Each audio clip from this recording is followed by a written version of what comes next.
اب یہاں جو بات میں چاہتا ہوں کہ آپ پر واضح ہو جائے، اس حدیث میں دونوں چیزوں کو پیرلل لایا گیا، من قام رمضان من صام رمضان، پیرلل، بالکل متوازی، ہم وزن اعتبار سے، من صام رمضان ایمانا واحتسابا غفر له ما تقدم من ذنبه، من قام رمضان ایمانا واحتسابا غفر له ما تقدم من ذنبه۔ اب سوال پیدا ہوتا ہے قیام اللیل سے مراد کیا ہے؟ یہاں پہ میں تراویح کی کا جو پس منظر ہے وہ بیان کر دینا چاہتا ہوں۔ دیکھیے جیسا کہ ہم نے خطبے میں بھی دیکھ لیا، اللہ نے قیام اللیل جو ہے اسے فرض نہیں ٹھہرایا، تطوع،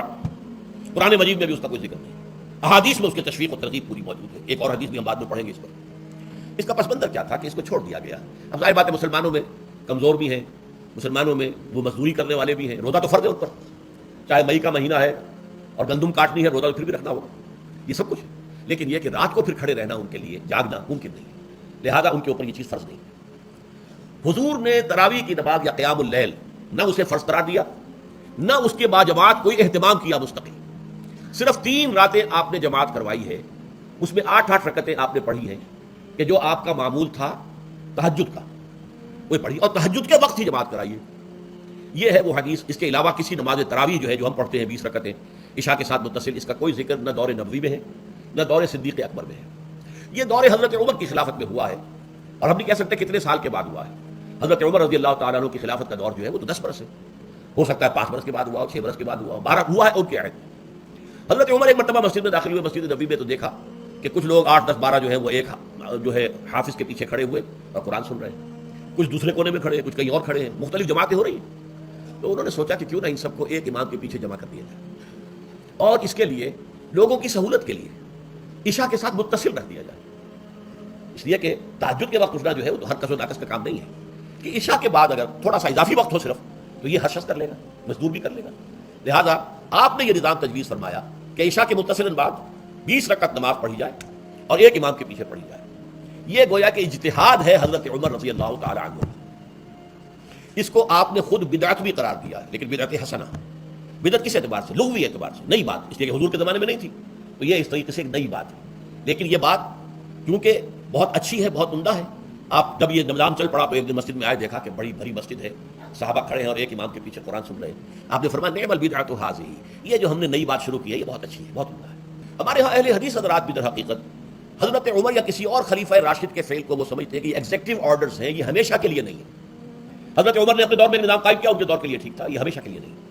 ہمیشہ کے لیے وہ 8 ہی رکعتوں کے قائل ہیں وہ تہجد والے، لیکن اس میں بہرحال انہوں نے بھی خود یہ اضافہ کیا ہے کہ وہ 8 رکعتیں وہ عشاء کے ساتھ متصل پڑھتے ہیں، تہجد کے وقت تو نہیں پڑھتے، اور حضور نے تو صرف 3 روز جو ہے وہ کرائی تھی جماعت، وہ لوگ 30 دن یا 29 دن پڑھ رہے ہیں، تو اضافہ تو انہوں نے بھی کر دیا، وہ نظام میں تبدیلی تو ہو گئی۔ لیکن اہل سنت جو کہلاتے ہیں، ہمارے جو 4 جو ہیں، جو ہمارے مسلک ہیں، حنفی، مالکی، شافعی، حنبلی، ان کا اتفاق ہے اس پر حضرت عمر کا، کیونکہ ان کے سامنے اصول یہ ہے کہ حضور نے فرمایا علیکم بسنتی وسنت الخلفاء الراشدین المہدیین، تم پر لازم ہے کہ میری سنت کو پکڑو مضبوطی کے ساتھ، اور میرے خلفاء راشدین مہدیین جو ہیں ان کی سنت کو پکڑو۔ اس اصول سے یہ چاروں فقہیں جو ہیں حضرت عمر کے اجتہادات جو ہیں ان کو بھی پابندی سمجھتے ہیں کہ تمام عمر کے لیے، قیامت تک کے لیے امت مسلمہ پر ان کی پیروی لازم ہے، لہذا اس میں اجماع ہے۔ اور یہاں تک کہ یہ سب سے آخری جو اس میں مسلک پیدا ہوا ہے زمانی اعتبار سے،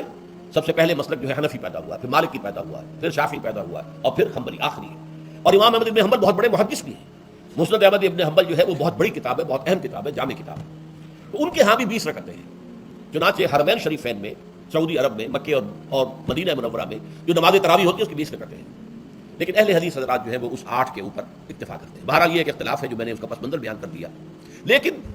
اس 20 رکعت نماز سے ادا کرنے سے، جو کہ زیادہ سے زیادہ 50 منٹ یا 1 گھنٹہ لگتا ہے، اس سے وہ قیام اللیل کا حق ادا نہیں ہوتا۔ قیام اللیل کا تو کچھ اور ہی تقاضا ہے۔ قیام کسے کہتے ہیں؟ یہ سورہ مزمل سے واضح ہوتا ہے، یا ایھا المزمل قم اللیل الا قلیلا نصفہ او انقص منہ قلیلا او زد علیہ ورتل القرآن ترتیلا، آدھی رات یا آدھی رات سے کچھ کم، یعنی تہائی رات یا آدھی رات سے کچھ زائد، 2 تہائی رات، یہ ہے قیام اللیل۔ چنانچہ سورہ مزمل ہی کی آخری آیت جو دوسرا رکوع مشتمل ہے جس پر، اس میں صاف کہہ دیا گیا ان ربک یعلم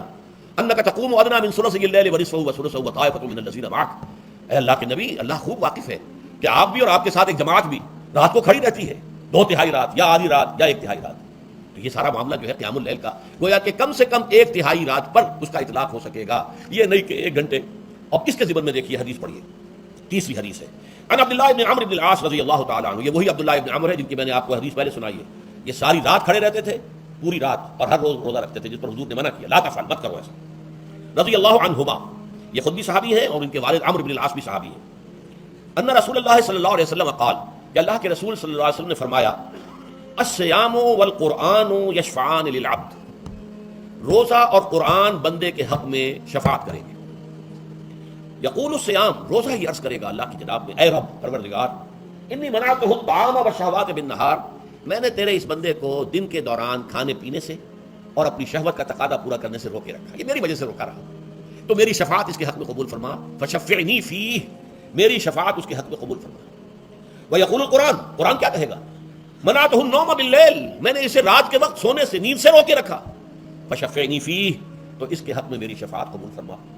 حضور فرماتے ہیں فیشفعان، ان دونوں کی شفاعت قبول کی جائے گی. یہ ہے قیام اللیل.